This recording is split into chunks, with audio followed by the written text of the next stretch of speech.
O Papa Francisco implementa uma reforma do livro 6 do Código de Direito Canônico, dando continuidade a um trabalho de revisão iniciado com Bento XVI. E para nos explicar sobre essa nova alteração, a gente conversa com o padre Cristiano Faria dos Santos, juiz eclesiástico da Arquidiocese de Goiânia. Padre Cristiano, seja bem-vindo ao programa Pai Eterno. Padre Wellington, é uma alegria poder estar aqui com vocês nesta tarde. Também saúdo a Caíssa nesta tarde em que podemos conversar um pouco mais sobre direito canônico. Padre, para a gente começar, eu queria que o senhor pudesse fazer uma introdução descrevendo esse documento, por assim dizer, que é o Código de Direito Canônico, né? Que é um dos livros que regem a nossa disciplina, né? A vida da igreja. Eu queria que o senhor pudesse explicar para quem está em casa como é que ele é dividido, como é que a gente pode definir o Código de Direito Canônico, para a gente apresentá-lo também, antes de entrar no assunto em específico, para as pessoas de casa. Bem, em primeiro lugar, nós precisamos recordar que a igreja ela tem como nota fundamental ser uma instituição que trabalha em favor da salvação de todos. Só que, além da sua realidade espiritual, a igreja também tem a sua realidade humana, a sua realidade administrativa e temporal. Sendo uma instituição no meio do mundo, a igreja necessita também de normas e leis. Historicamente, a igreja sempre teve como lei fundamental alguns elementos das Sagradas Escrituras. Mas a partir de 1917, a igreja passou a ter um Código de Direito Canônico. Primeiro foi o Código de 17, recentemente, houve a publicação do Código de 1983. Então, de uma forma resumida, o Código de Direito Canônico são as normas da igreja. Do mesmo jeito que o Estado tem normas de direito, por exemplo, o Código Civil, o Código de Trânsito e tantas outras normas, a Igreja Católica reúne num só código todas as normas da Igreja. Por isso, nós temos um conjunto de 7 livros do Código que tratam das diversas leis da Igreja, desde as normas fundamentais sobre as leis, chamadas de normas gerais, passando pela Constituição do Povo de Deus, as normas sobre os clérigos, as normas sobre os religiosos, sobre as igrejas, dioceses, passando pela administração dos bens da Igreja, por um código sobre a questão dos sacramentos, e chega até a parte do direito processual e do direito penal na Igreja. Então, é um conjunto de normas que, reunidos num só código, formam a legislação mais importante da Igreja Católica, chamado Código de Direito Canônico. O Padre Cristiano, e a reforma que foi feita, ela foi feita no livro 6. Fala um pouquinho, qual foi essa reforma? Então, vamos fazer um pequeno contexto histórico. Em primeiro lugar, explicar para o nosso telespectador do que se trata o livro 6º do Código. Uhum. A Igreja, ela entende que, como instituição, ela trabalha para o bem. Mas, às vezes, no meio da Igreja, por erro de algumas pessoas, coisas erradas acontecem. Então, para coibir os erros que são graves, a Igreja tem um direito penal. Então, o livro 6º é exatamente este livro, o Código, as normas da Igreja, o livro sobre o direito penal, as normas penais da Igreja. Então, o Código de Direito Canônico, de forma geral, ele é de 1983. Se nós pensarmos, lá em 1983, o mundo era bem diferente do mundo que nós vivemos hoje. Por exemplo, nós não tínhamos internet, nós não tínhamos uma série de realidades sociais. Isso faz com que também na igreja haja sempre a necessidade de reforma. O Papa Paulo VI utilizava uma expressão muito interessante, que ele falava Ecclesia sempre reformanda, ou seja, a igreja está sempre em reforma. Nos últimos anos, a Igreja Católica quis dar respostas específicas a certos delitos, a certas atitudes que ela não quer aceitar dentro de si. Esta revisão sobre esses problemas, esses delitos e as penas aplicáveis aos delitos, passaram a compor uma chamada legislação especial, que era fora do Código.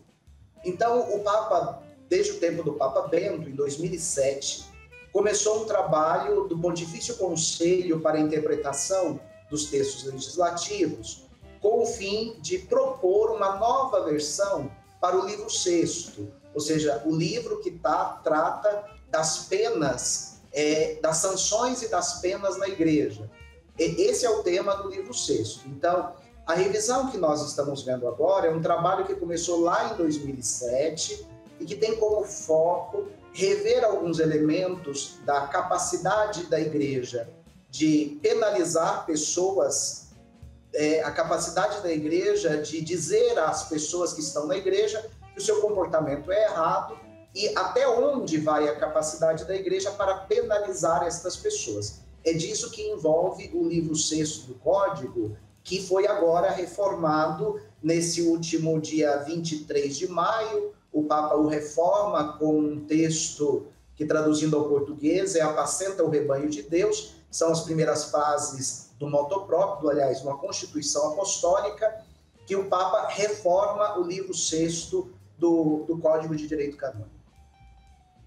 Certo. E esses impactos nessa reforma? Porque, por exemplo, as penas, quando o senhor diz, por exemplo, das penas, elas são direcionadas diante daqueles que cometem os delitos dentro da igreja, em relação à igreja, e que classe de fiéis se destina, por exemplo, essa regulação?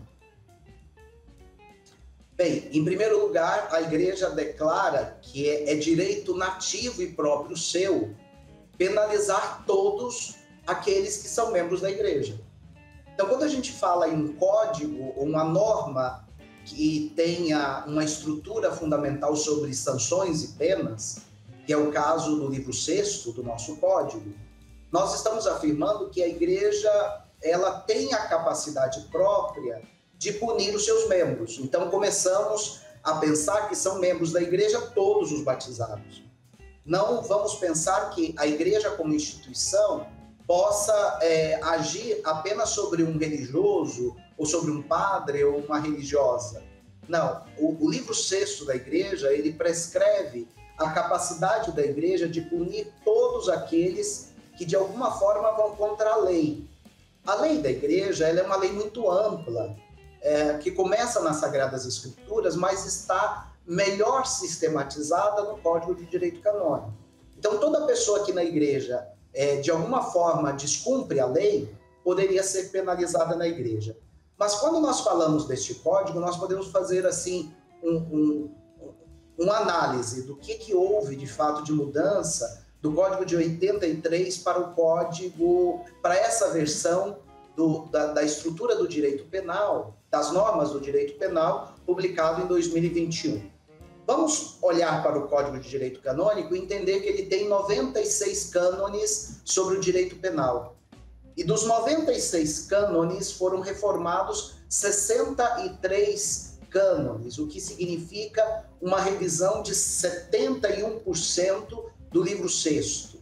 Então, quer dizer a igreja que vamos afirmar que mais da metade da sua estrutura penal ou das normas sobre as sanções na igreja precisavam ser atualizadas. Que tipo de atualização nós estamos falando?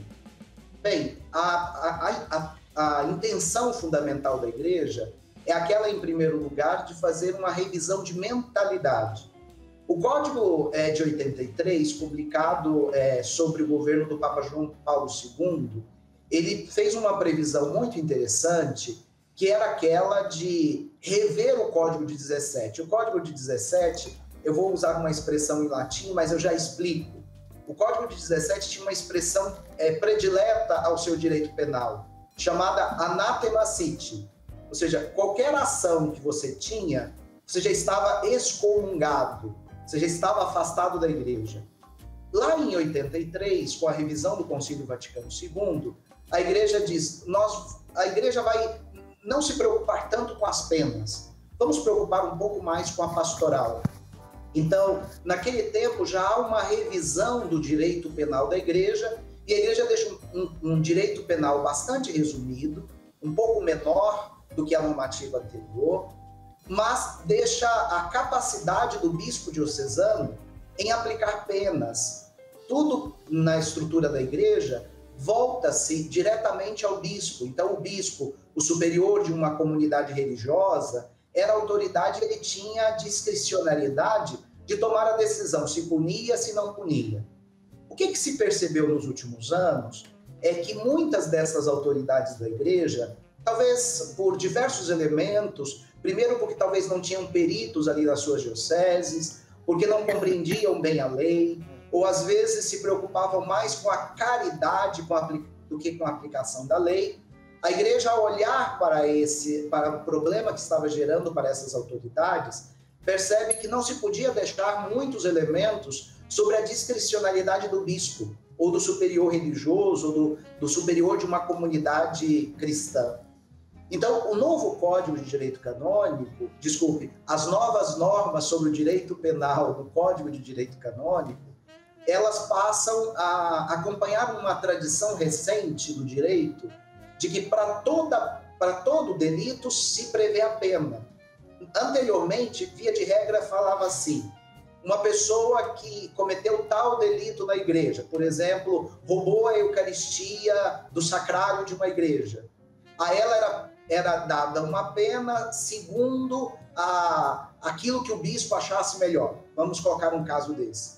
Agora o Código prefere prever a pena, se é uma pena medicinal, se vai ser uma pena expiatória, se vai ser uma suspensão. Então, o que o Código faz agora é ser um pouquinho mais incisivo de qual pena se trata, ou melhor, qual a pena a ser aplicada para cada delito na igreja. Então, em primeiro lugar, uma mudança de mentalidade. Em segundo momento, o Código também faz uma previsão para novos delitos na igreja, como, por exemplo, a incorporação de delitos sobre a questão de má gestão ou má aplicação de recursos na igreja. Mas a igreja não tinha leis? Sim, ela tinha leis para isso, mas era o que nós chamávamos de leis especiais. E agora toda essa legislação que estava espalhada em outros documentos foram incorporadas no Código de Direito Canônico. E também o Código faz essa nova mudança, essa nova alteração do livro 6º do Código, faz também uma mudança talvez de identificação de um delito que a igreja quer perseguir de forma muito específica, que é todo tipo de agressão a menores na igreja. Esse tipo de delito da igreja era tratado na normativa anterior como um delito contra a vida, o modelo de vida que o padre deveria levar. E agora esse delito é interpretado no Código como um delito que atinge a realidade da humanidade da pessoa. Então, se torna um delito mais grave, mais pesado e passível rapidamente de demissão do Estado clerical ou do Estado religioso, ou até uma outra pena dentro da igreja, porque a normativa agora diz que cabe aos bispos, cabe aos superiores de comunidades da igreja também tutelar não só a responsabilidade de clérigos e religiosos, mas também os possíveis delitos de membros leigos da igreja. Então, é uma revisão de mentalidade. A igreja quer um Código de Direito Canônico, claro, pastoral.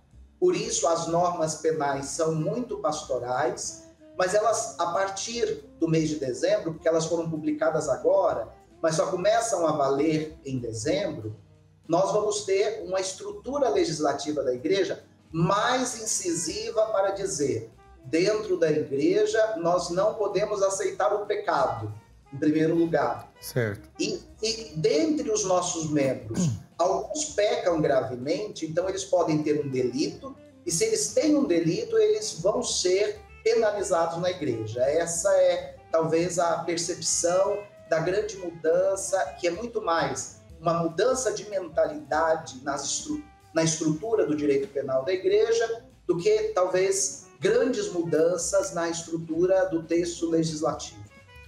Padre, eu tenho uma dúvida, assim, vendo o senhor falar e até mesmo comparando com aquilo que é posto em prática no modelo governamental da sociedade civil, porque não tem como a gente não fazer esse paralelo, né? Por exemplo, quando se implementa uma lei, ela às vezes não tem o efeito retroativo, por exemplo, de fatos que venham a ser julgados novamente ou que sejam revisados por conta dessa alteração na lei. Eu não sei se isso ainda está claro, mas a implementação dessas alterações, ela terá efeito retroativo em possíveis situações que a igreja venha a, como posso dizer assim, a abordar ou a elucidar ou a dar o seu juízo? Esse modelo de ser ou não retroativo se aplica a esse modelo de alteração do livro 6 do Código? Não sei se eu me fiz explicar, desculpa. Tranquilo.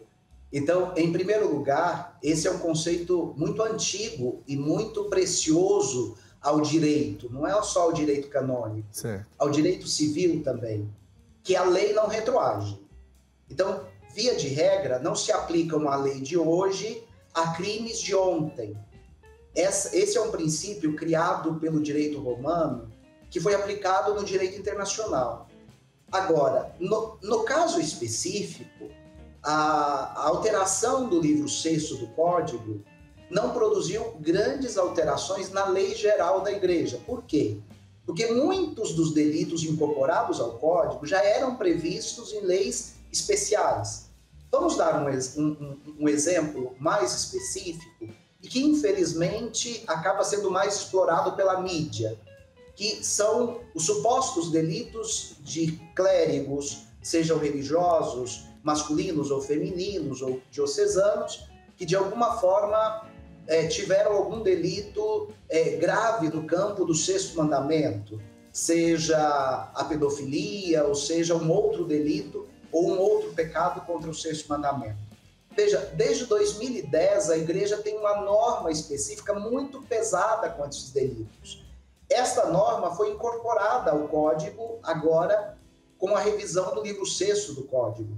Então, esta revisão não retroage, mas a lei que está em vigor, ela continua em vigor até dezembro, ou seja, nós vamos ter uma pequena alteração do modelo legislativo, do modelo de lei, mas a capacidade da Igreja de ser coercitiva com certas realidades que ela não quer aceitar dentro dela, já é de longa tradição. Então, a Igreja está fazendo uma atualização para organizar num só livro diversas alterações que estavam sendo feitas desde 2007 pelo Papa Bento. O Papa Francisco fez várias alterações e tudo isso agora foi reorganizado, repensado e adaptado para a estrutura de uma legislação própria, que é o livro 6º, que trata das sanções, das penas dentro da Igreja.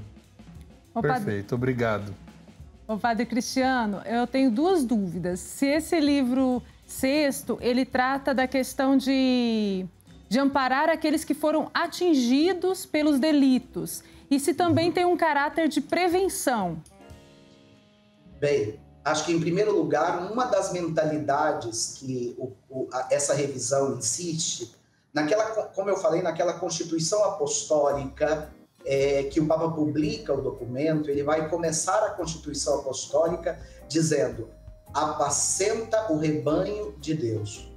Então, aqui vem o início da mentalidade que a Igreja quer trabalhar. A função da autoridade, o bispo superior religioso, que é quem tutela o direito penal, em primeiro lugar, é prevenir que dentro da Igreja haja pecados. E que dentre esses pecados hajam pecados graves que nós chamamos de delito.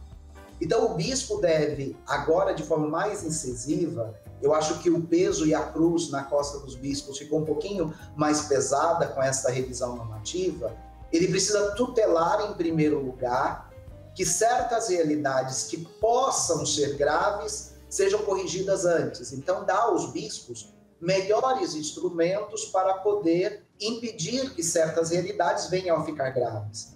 Mas também dá aos bispos melhores instrumentos para poder penalizar aqueles que de alguma forma erraram.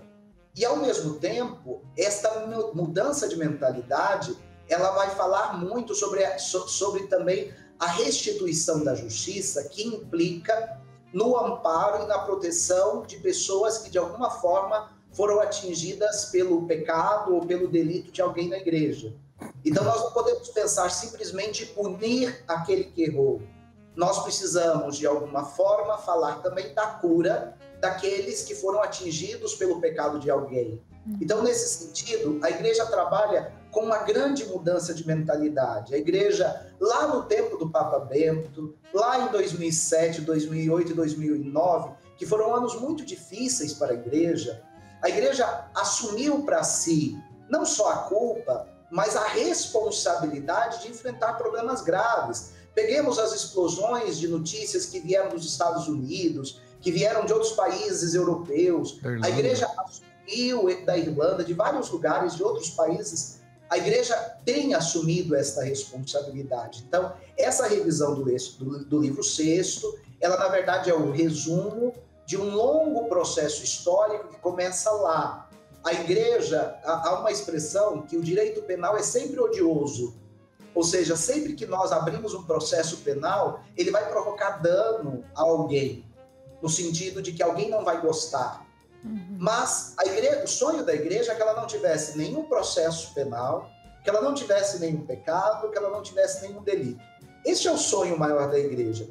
Mas a igreja apenas quer tutelar uma verdade.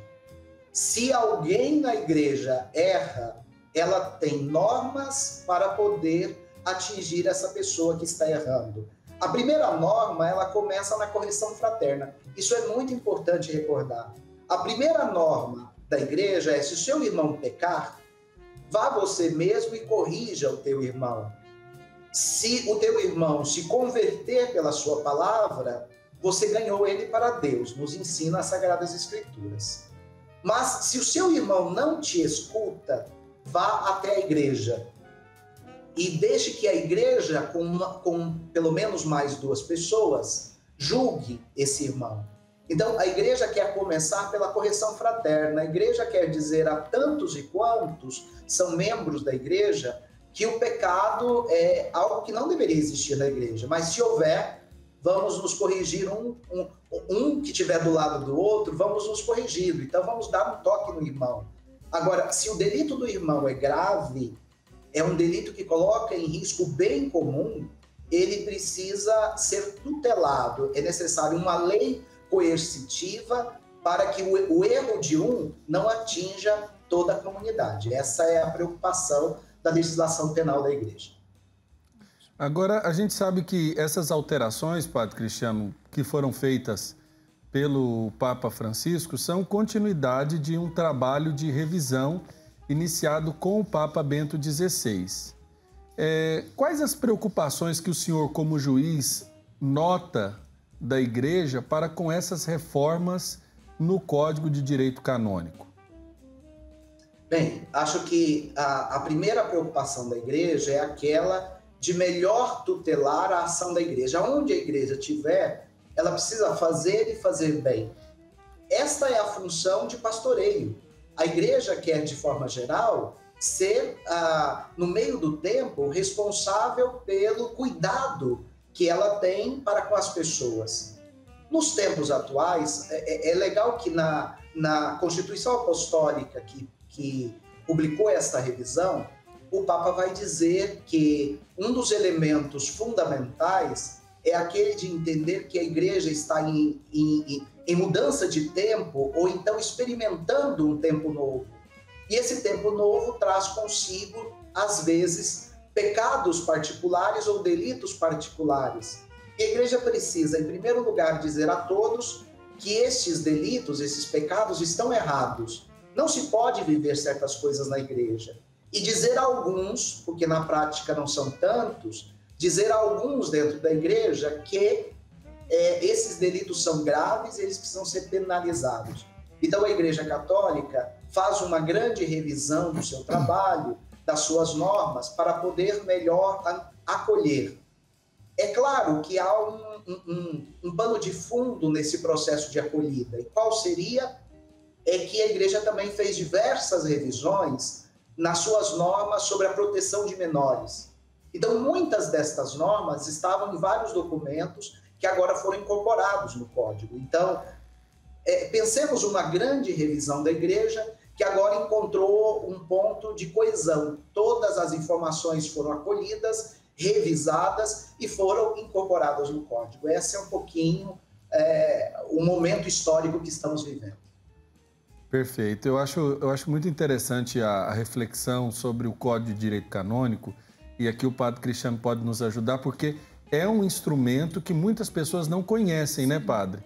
Que muitas pessoas imaginam que a Igreja, às vezes, ela não tem uma normativa esclarecida, clarificada, para julgar o comportamento, muitas vezes inadequado, de pessoas dentro do seu modus operandi. E isso é importante até para se elucidar e afastar as dúvidas, principalmente quando a gente vê muita matéria, né?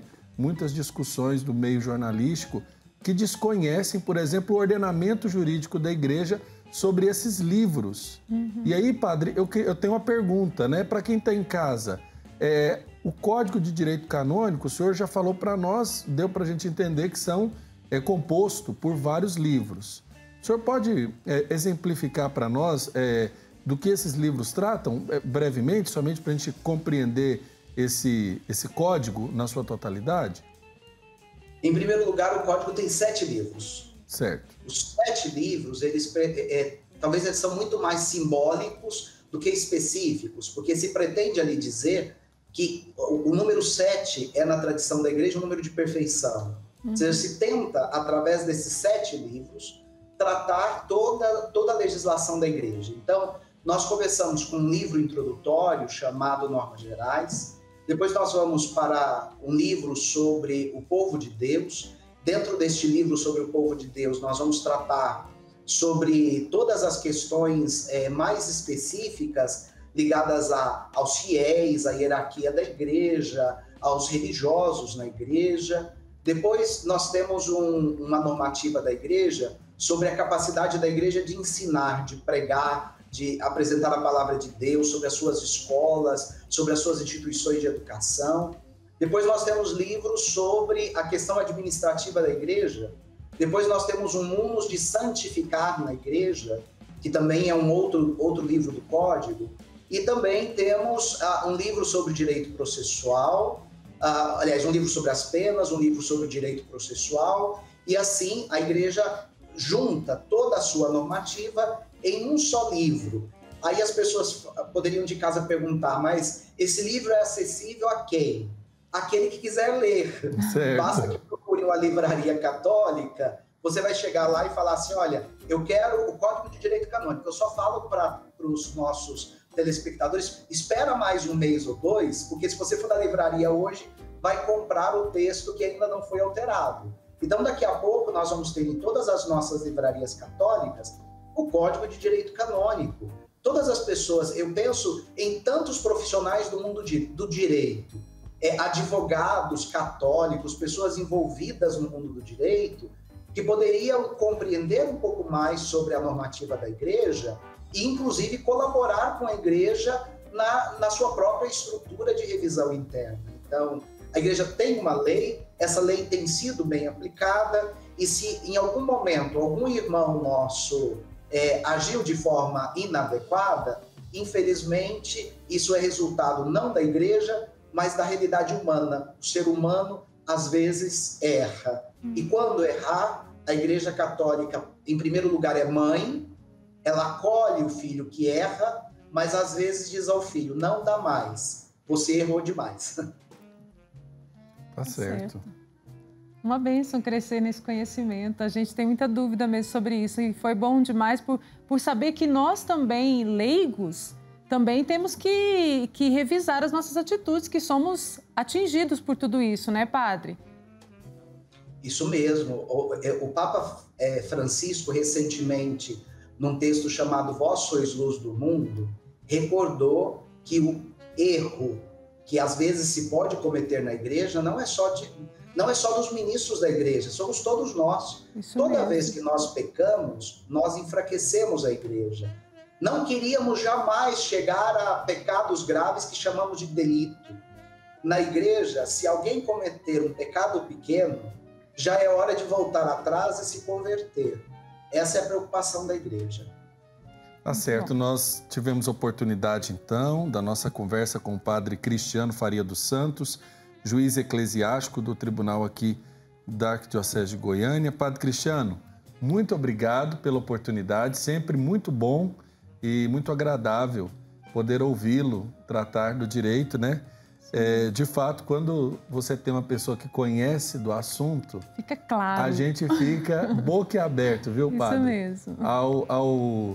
Ao ficarmos admirados mesmo assim da realidade, da explanação, porque o senhor consegue colocar para nós esses dois aspectos. O peso, às vezes, o terreno árido do mundo jurídico, que muitas pessoas não têm esse costume, né?